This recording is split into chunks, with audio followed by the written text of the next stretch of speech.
Bien entrada la tarde del 17 de octubre de 1945, desde algún lugar de los alrededores de la Plaza de Mayo, Darwin Ángel Passaponti, eufórico ante la inminencia del triunfo que ya se palpaba en el ambiente, llamó por teléfono a la casa de sus padres. «Esto está tan lindo, mamita. ¿Por qué no se vienen?» Horas después, cuando las columnas de pueblo se retiraban tras escuchar las palabras del coronel Perón, un balazo terminaba con la vida del joven estudiante. Así comienza cada uno de los personajes que has desarrollado en el libro, ¿sí? En este libro. Esta manera que tenés de contarnos, de hacernos acordar, porque hay muchas cosas que vos contás que uno también ha estado ahí dentro del grupo. ¿Siempre has escrito de esa manera, con esa modalidad cinematográfica? Porque yo me lo estoy viendo a Darwin, me lo estoy viendo llamando por teléfono a su viejo. Está todo el tiempo en tu libro esta vitalidad de meter al que está leyendo en la escena y animarlo a que siga con la misma pasión, ¿no? Sí, no me atrevo a decir que siempre he escrito de esta manera. Empecé escribiendo como podía. Mi primer libro fue un libro del año 75, un ensayo para leer a Mafalda. Un ensayo provocativo, además provocativo para un joven de 23 años que se atrevía a meterse con Quino, que ya era un consagrado, y Mafalda, que era el ícono de la clase media, ¿no? Bueno, en ese momento lo hacía con la pasión de aquel tiempo, con la pasión no solo de mis 23 años, sino con la pasión de la década del 70. El libro está publicado en noviembre del 75. ¿Cómo te das cuenta de la diferencia entre esa chica que nosotros devorábamos siendo pibes de 20 y lo que representó y lo que representa a lo largo del análisis que uno hace como la expresión de una aspiración burguesa hasta ahí, sin demasiado... Es decir, conformarse con algunos cambios, pero sin cambiar lo profundo. Claro, en aquel tiempo se hablaba mucho de revolucionario. Es decir, era una palabra que lo usaban todos, desde reaccionarios como el general Onganía hasta hombres como el Che Guevara, pasando por todos aquellos que se nos ocurra nombrar en el medio. Todo el mundo hablaba de revolución. Pero en rigor, revolución tenía que significar un cambio en serio. Y un cambio en serio no podía ser cambio solamente de matices. En alguna clase de la Facultad de Filosofía y Letras, donde yo estudiaba Sociología en la calle Independencia... Entonces, Sociología estaba en la Facultad de Filosofía y Letras. Claro, ahora ya no. Y bueno, en aquel tiempo se decía que Mafalda era revolucionaria. Y yo decía que no. Y discutía en las clases por qué no. Algunos decían que era progresista. Y yo también dudaba del progresismo, en rigor dudo del progresismo. Me parece el progresismo como una cosa que modifica matices. ¿Te acuerdas que ponía en crisis esta cuestión de la hipocresía entre la situación familiar y la situación social y algunos mandatos de familia? Y eso es cierto, además lo hace a partir de un talento impresionante. Es decir, Quino es uno de los grandes talentos de la Argentina y yo lo admiro muchísimo. Y yo disfruté muchísimo con Mafalda y disfruto con Mafalda. Y mis hijos, al pasar de los años, también han disfrutado muchísimo leyendo Mafalda. Simplemente que yo lo que hacía era tomar distancia, y lo sigo haciendo, ¿no?, entre ciertas creaciones artísticas y lo que merecen como lectura ideológica. ¿Lo aplicarías a los Simpson en relación a la sociedad americana? Esta caída de la autoridad del padre, con un padre que es perdedor, que no sabe muy bien qué siente. Mafalda hablaba básicamente de la clase media. Era lo que, como bien Quino decía, más él conocía. Pero ocultaba el peronismo, que tenía que ver también incluso con la clase media. Darwin Passaponti mismo había sido un estudiante de la clase media, el primer mártir del peronismo. Y muchos de los jóvenes que militaban en los 70 eran de la clase media. Y los Simpson tienen que ver más con una clase, digamos, trabajadora norteamericana, pero una clase trabajadora y además bruta. No es un obrero consciente Simpson, es un hombre que no sale de su trabajo y la cerveza. Hay cierto poner... Claro, la era del vacío. La era del vacío. Claro, si no hagas nada porque igual no va a cambiar esto. Claro, y me parece que en rigor de verdad pone en evidencia una parte de los Estados Unidos. Pero además hay cosas más graves, me parece. No me parece que esté más vacía la cabeza del personaje de los Simpson, no de los autores, sino del personaje, que la cabeza de George Bush, padre o hijo. Me parece que Estados Unidos está demostrando ahí una crisis tremenda, ¿no? Que tiene también sus cambios. Pero y Pablo, sus mejoras, cualquier ¿no? estructura que le refuerza el valor de los objetos, ¿no termina constituyéndose en una sociedad de vacío? Sí, sobre todo porque en ese sentido, y bueno, yo siempre vuelvo al viejo evangelio, ¿no? A una de las partes más lindas del evangelio, que no hay que darle mucha importancia a aquello que se puede comer la polilla. Yo eso lo aprendí muy chiquitito y estoy más convencido cada vez de eso. Es decir, yo creo que ocuparse teniendo como meta exclusivamente las cosas materiales y estar equivocado. Las cosas materiales se van a comer la polilla, incluso nuestros cuerpos.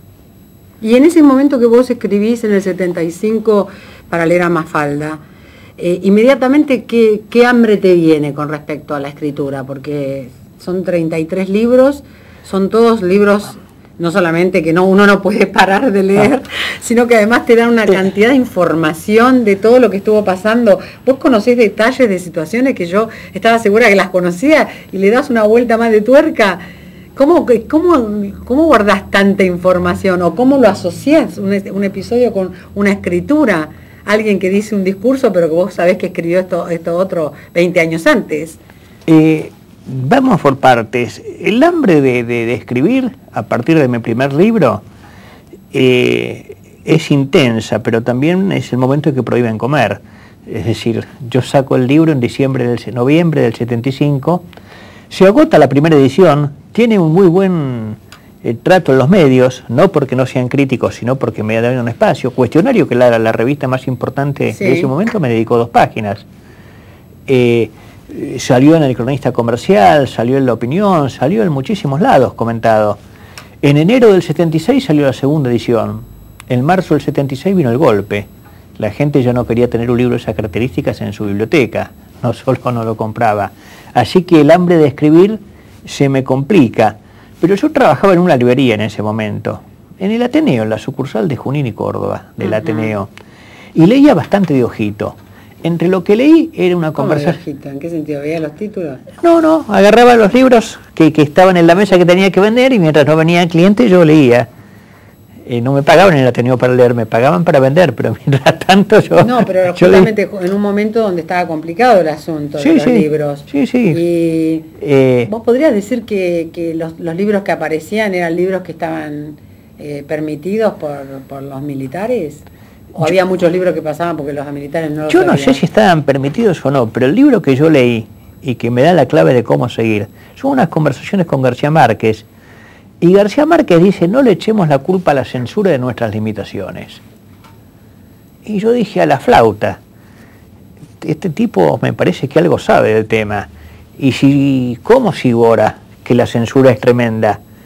Tengo que superar más allá de la censura mis limitaciones. ¿De qué se puede escribir y qué pase?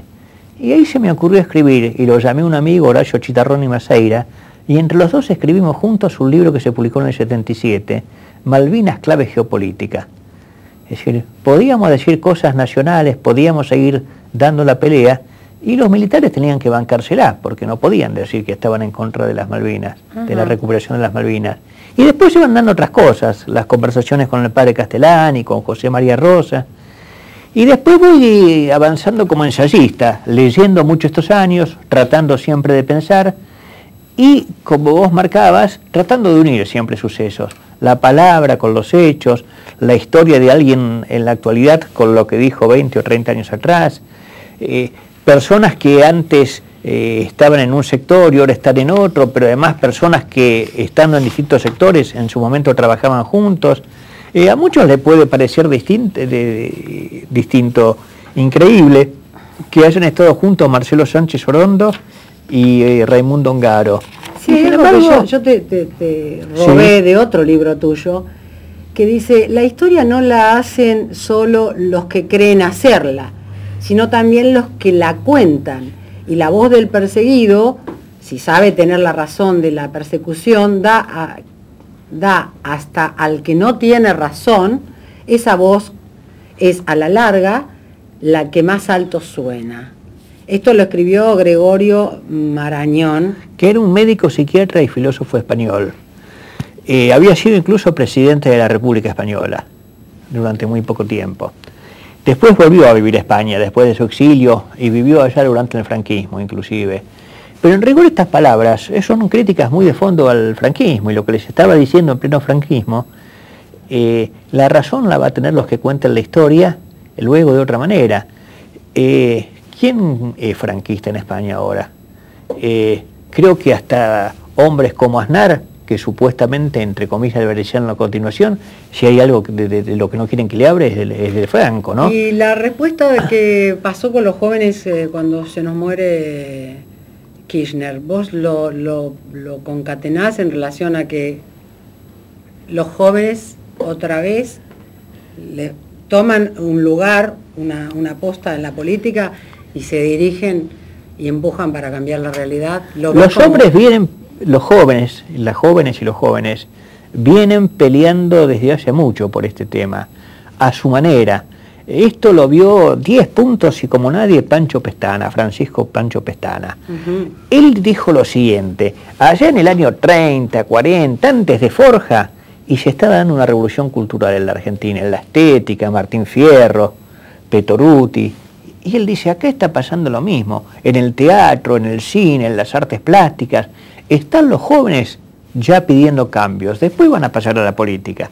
Me parece que con lo que estaba diciendo Pancho ocurrió en el velatorio de Néstor Kirchner, ¿no?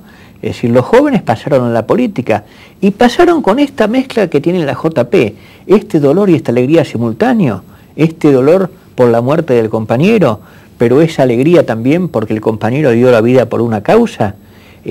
Por eso se canta tanto la marcha peronista en el cortejo, por eso la gente se acerca a tocar el féretro, a poner la gorrita, a poner las flores.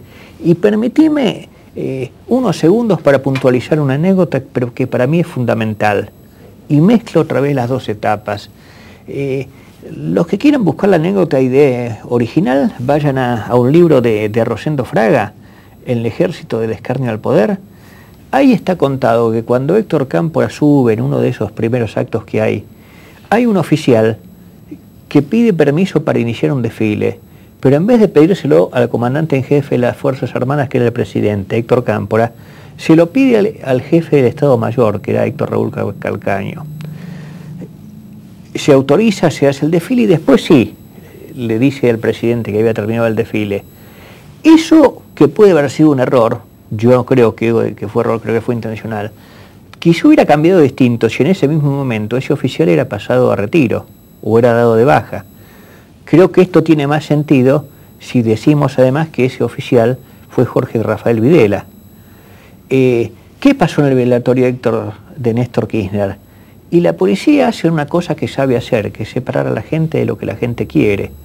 Y Cristina paró el coche, bajó y dio la orden de que no tocaran a la gente y que la gente se acercara al cajón. No estaba solamente defendiendo una manera de ser, estaba diciendo el poder existe en la Argentina y lo tengo yo porque me lo dio el pueblo argentino con el voto. Me parece que la historia argentina está yendo para adelante y con todo. ¿Lo escuchan? Leerlo es tan intenso como lo que nos está pasando.